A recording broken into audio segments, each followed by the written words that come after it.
Ici le moteur à lunettes.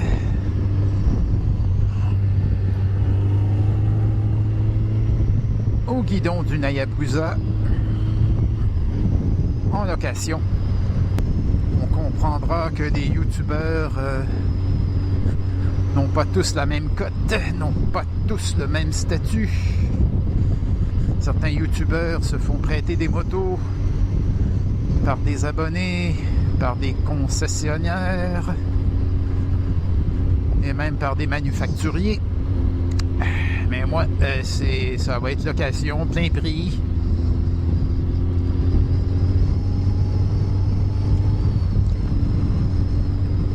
Alors, je l'ai eu hier soir, mes problèmes de micro, problèmes de caméra. Et donc, je recommence mon petit vlogging avec l'expérience de la soirée. J'ai passé toute la soirée avec cette créature fatale.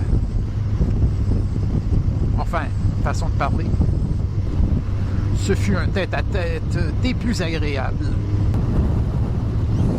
J'ai tout de suite été à l'aise dessus. La position de conduite est bien sûr un petit peu penchée vers l'avant, mais pas extrême. J'ai roulé 5 heures.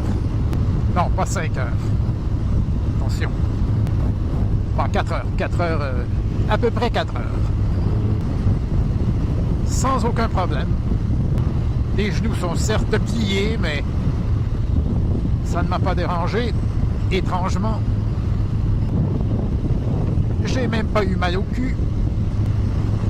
Alors, il y en a qui font du mototourisme avec une telle moto et c'est faisable, c'est compréhensible.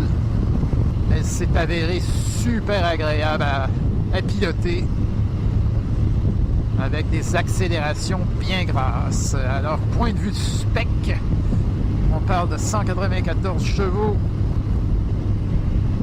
119 livres-pieds de couple qui s'exprime un petit peu au-delà de 5000 RPM. Je me corrigerai en légende au besoin. La moto fait 266 kg, tout plein fait. Elle fait 1340 cc, 4 cylindres en ligne, bien entendu. Elle a un empattement considérable pour une sportive. Elle est à mi-chemin entre ma V-Strom, disons, et une vraie sportive. Ce qui fait qu'elle gagne en stabilité et en confort. On peut rouler sur des mauvaises routes et sans trop de problèmes. C'est sûr que certains chaos ont été ressentis fortement. Et la forme de cette selle et de ce réservoir fait en sorte que je porterais bien une coquille comme les sportifs, vous savez, enfin, communément appelée jackstrap, parce que je me suis frappé l'os. Mais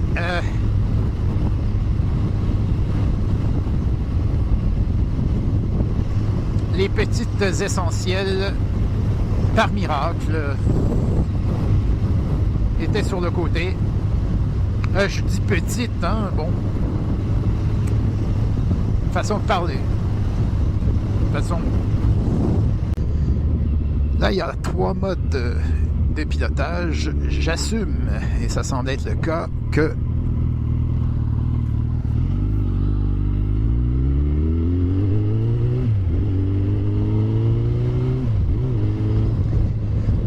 au départ, on est en full.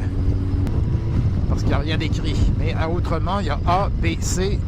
A, c'est toute la puissance. Et C, c'est moins de puissance. Ou en tout cas, de la manière... La livraison de la puissance est plus linéaire. J'ai pas constaté une grosse différence entre les 3 modes de pilotage.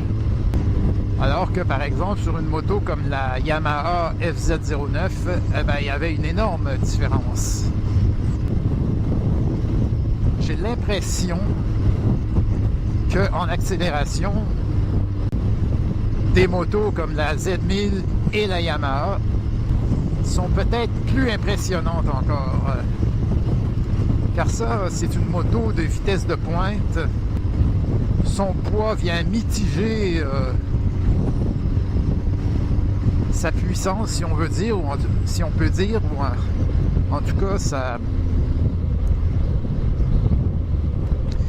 vient adoucir les coins, si vous voulez.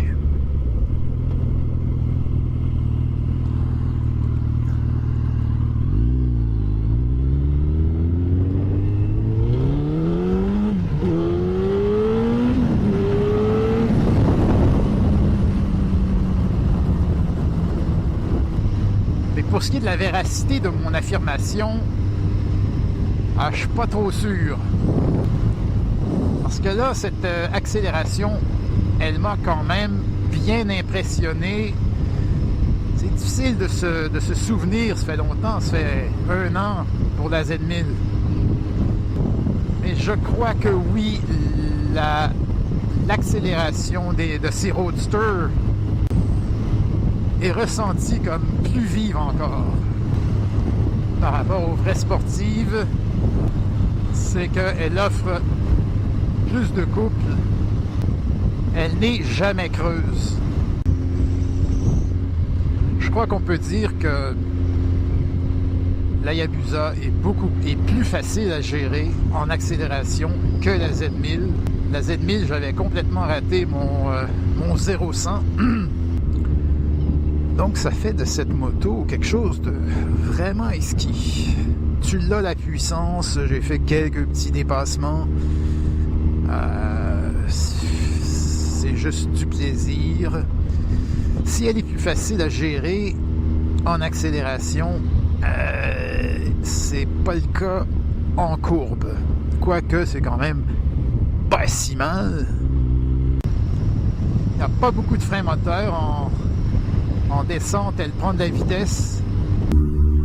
Et là, sur cette moto, il y a un pot Yoshimura qui fait une affaire à 3000 $ selon le locateur. Les gens doivent s'étonner que je ne dépasse pas. Mais c'est 70 ici et le mec il fait 70. Donc, je ne crois pas justifié de faire un dépassement.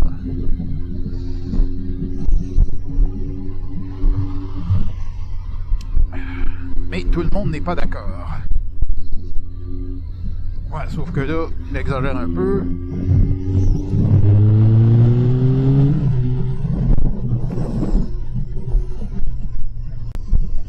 Elle a un réservoir de 21 litres, ce qui est considérable. Ma V-Strom a 17 litres.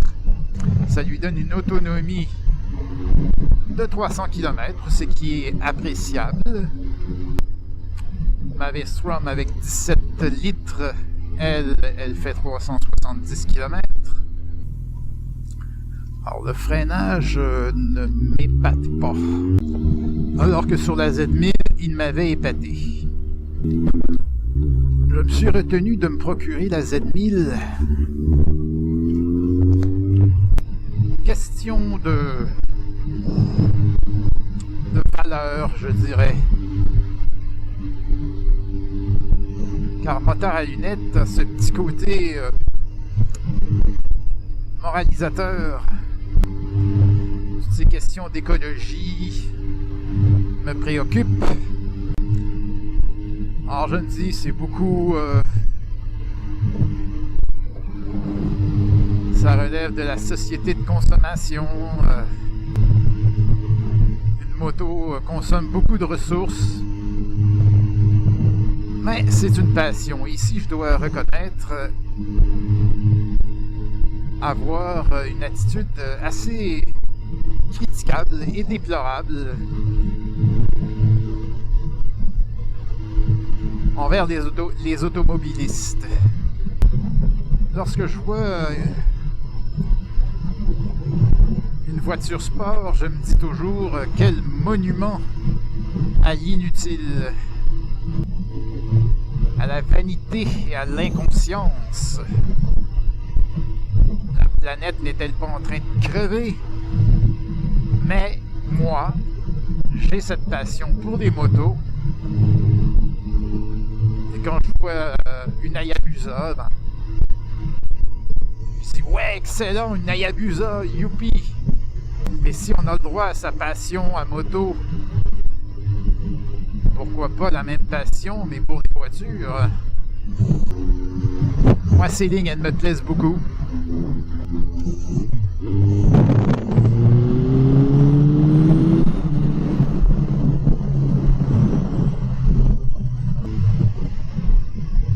Je note un peu l'allure archaïque, évidemment, légendaire si vous voulez, mais archaïque du tableau de bord.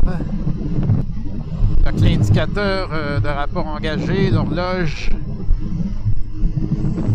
les modes de pilotage qui sont digitaux. Moi je suis habitué à voir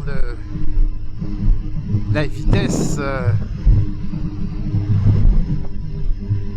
en mode digital, ce qui est beaucoup plus lisible. En passant, si Québec solidaire est élu, Dieu nous en préserve, eh bien tout acheteur de nouvelles voitures se devrait d'acheter soit une hybride, soit une électrique. Ce qui est un petit peu n'importe quoi, parce que bon... l'électricité, faut la produire. Est-ce qu'on va harnacher toutes les rivières et ruisseaux du Québec? Déjà que le PQ a fermé la centrale nucléaire de Gentilly. Les piles elles-mêmes ne sont-elles pas polluantes au niveau de leur production? Donc, si toutes les voitures éventuellement doivent être électriques, qu'en est-il des motos? Est-ce qu'on va se mettre à la moto électrique? Essayons de ne pas faire de bruit. Les maisons qui sont tout juste dans la remise des gaz doivent y goûter. Notons que les miroirs, on voit bien. Donc, la 341, première route à virage.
Alors, que dire encore?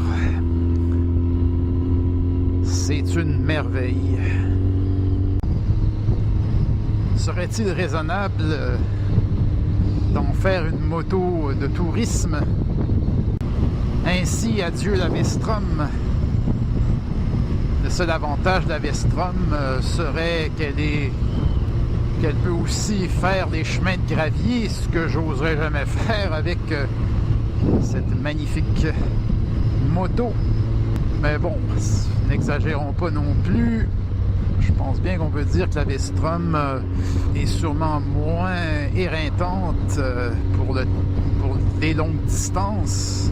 En voyage en Virginie, j'ai fait 3000 km en 3 jours. Est-ce que je l'aurais fait avec celle-ci?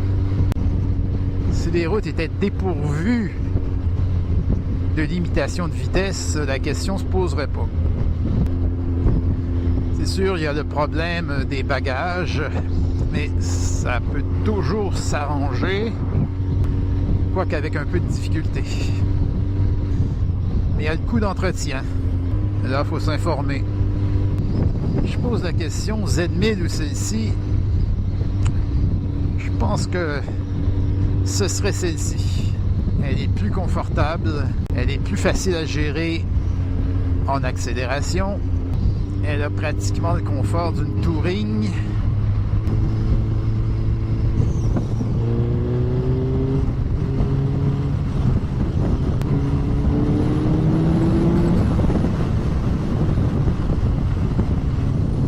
Mais admettons que je garde quand même la Vestrom, à laquelle je suis quand même attaché sentimentalement.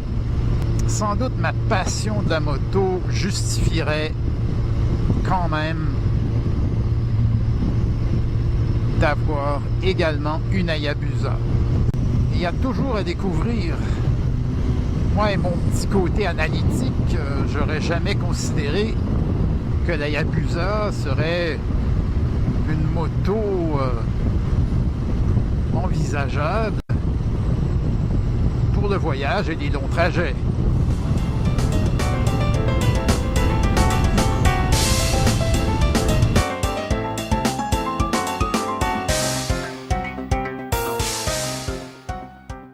C'était le Motard à lunettes. Si vous avez aimé, abonnez-vous et mettez un pouce vert. Et n'oubliez pas de conduire prudemment et bien protégé, de respecter toutes les lois, de pratiquer